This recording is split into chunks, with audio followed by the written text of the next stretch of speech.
So today in Parliament, Melisa Lantsman, she absolutely crushed it. She was going on about how people can't afford the mortgages, and then she rolled on nicely into the enquiry debacle. So let's have a listen to her.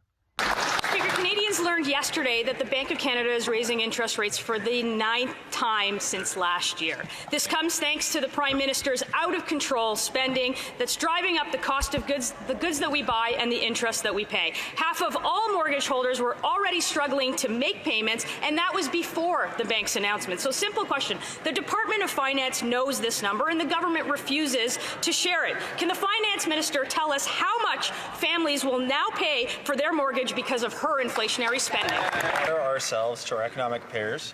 We have a lower deficit. We have a lower net debt to GDP ratio.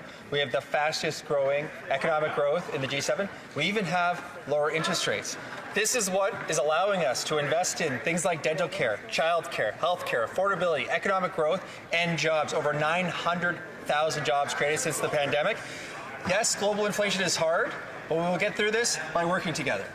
Say everything's fine. They either don't know the number or they won't tell us. Well, I'll tell you, it's $4,000 a month for an average mortgage payment. After 8 years of this Liberal government, consumer debt is the highest it's ever been. Canadians carry more debt than our entire GDP. The Prime Minister told us that interest rates would stay low. He promised that he would take on debt so Canadians didn't have to.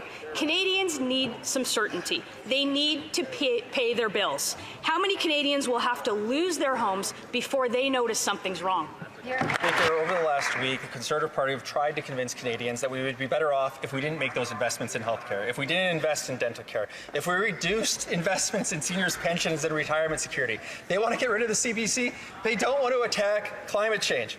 Canada has the highest economic growth and the lowest deficit in the G7. We are able to invest in making life more affordable for Canadians. Our government is up to this challenge, Mr. Speaker, and you know what? So are Canadians. Mr. Speaker, it's clear they don't want to talk about the economy. I understand why, but we just learned that David Johnston fired the crisis communication firm he hired for strategic advice. It turns out that the same firm worked for the member for Don Valley North, who has been asked to leave the caucus amid allegations of foreign interference. David Johnston exonerated that member without even talking to him. There is conflict of interest, and then there's this. What the hell is going on? Well, I don't know about you guys, but these are the people I want running Canada, not the ones we've got now, and not the fake coalition we have now either. Until next time.